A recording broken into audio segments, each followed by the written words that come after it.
we want to get your DBL take on some hot button issues that are trending right now. Yeah. The first one I want to go to, because I know that you feel strongly about this, Okay. is the Netflix series 13 Reasons Why. Yeah. And it's controversial too. Has a very polarizing reaction. And if you haven't seen the series, it's very popular amongst teens. It was based on a book. It deals with suicide. That's the main premise of the show. One side is applauding the series, saying that it is bringing a very serious conversation to the forefront. Yep.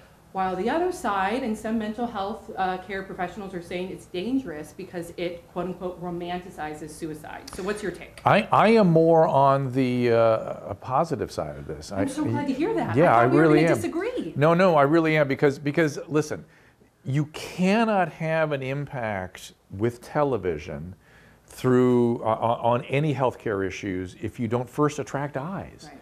And this did it. It got kids in the door. Now we can have the conversation about suicide. The risk is if they don't have attentive parents at home, and are not there having the conversation with the kids. That's the risk. This is something you should watch with your parents, or parents you should watch with your kids, because it creates the opportunity. They like the show. They're entertained by the show. Yes, it does romance suicide a little bit. And I've talked to some people that find it too evocative. Like if they've triggering? If they've had suicidal thoughts, it's pretty intense in terms of an exploration of that kind of an experience of feeling bad during high school, or having suicidal ideation, or being depressed, particularly in adolescence, being the subject of bullying or the object of trauma and rape and sexual unwanted sexual contacts, those sorts of things. But damn it, television doesn't do anything if you don't first watch it. Absolutely. And you have to do what you have to do to get it watched, and they did it, so good on them. I have a strange story about 13 Reasons Why. Okay. So I had not watched it yet, and I went and saw Hamilton like 2 weeks ago with my daughter. Was it amazing? It was amazing. Okay. And the guy who was playing George III then killed. It was not Taram Killam, who used to, it was not him. It was not him. It was another guy, and he killed my daughter. After he first did his first song, my daughter goes, I got to perform again someday. This guy's inspiring. We went up and met the cast afterwards. Turns out he's the father in 13 Reasons Why. Oh my God, I love him. He's great. He was a great depressed father, but he was an amazing comedic George III. That's a good unbelievable. actor. Oh my God. I couldn't believe the rain. I couldn't believe it was the same guy. That's crazy. But anyway, so he asked me to watch it because he was getting criticized for it. I'm so glad you've actually watched it, because I've had conversations with other mental health experts where they'll see like experts of it, and you have to see the whole thing. You have to see the whole thing. You have to watch. You have to watch it as a viewer, and you have to think in terms of, did I enjoy this from a standpoint of being as just an average adult viewer? And then what would I do if my kids are watching this, and how can we better parent? And what about kids are evoked by it? But look, we're having the conversation. That's what really counts. Yes, there are certain risks in romanticizing, or the way television delivers any mental health or health messages. There's always some risk associated with that. It's incumbent on us as parents to not just mitigate that risk, but turn it into a positive. I agree, because when I watched it, Teen Sam, if I were a teen, I was like, I wish that these conversations were being brought up, because as you said, it's not just suicide. It's the fact that they're dealing with rape, what constitutes consent. And oftentimes with teens, drinking, having sex, there's that gray area there, right? So you need to know what constitutes consent, what is illegal behavior, and then it goes into slut shaming and bullying. So I think, I understand that it can be too sensitive material for some, but on the whole, I wish that my entire school watched this show. Yeah, and if I were to be critical of it, I would say, well, it wasn't that accurate in terms of the kind of kid that would do something like this, Really? like torment her peers after she was gone. That's a certain kind of population, but I don't care. It's artistic license. That's fine.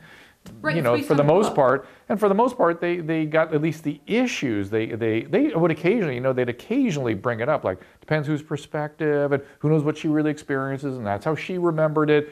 I'm glad they wove that in a little bit, because that made it actually more realistic. It's true, and they did have an MA rating. They did have trigger warnings. They did have an after show that talked and delved more into mental health.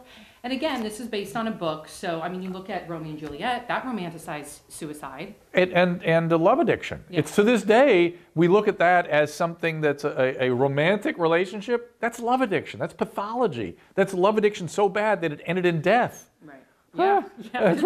It killed 2 people. That's true. The love addiction to the point of killing 2 people. That's not romance. That's pathology. So I'm just saying. Now, you may love Romeo and Juliet. He chose that carefully, but But I'm trying to be critical of the series because I know a lot of people are upset and critical of it.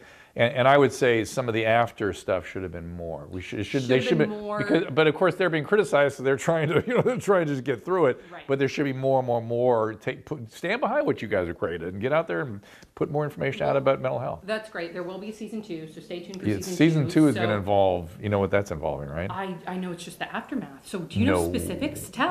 Do tell, please. No, I can't tell your listeners. You know the specifics of season 2? I will only tell you that what I do know is that. Are you consulting on it? No, I'm not. Okay. I do know that it was telegraphed in the scene with the kid with the suitcase with all the weapons in it. Oh gosh. That's okay. what we're getting into. Okay. Wow. All right. So that's heavy. And by the way, I do want to point this out too.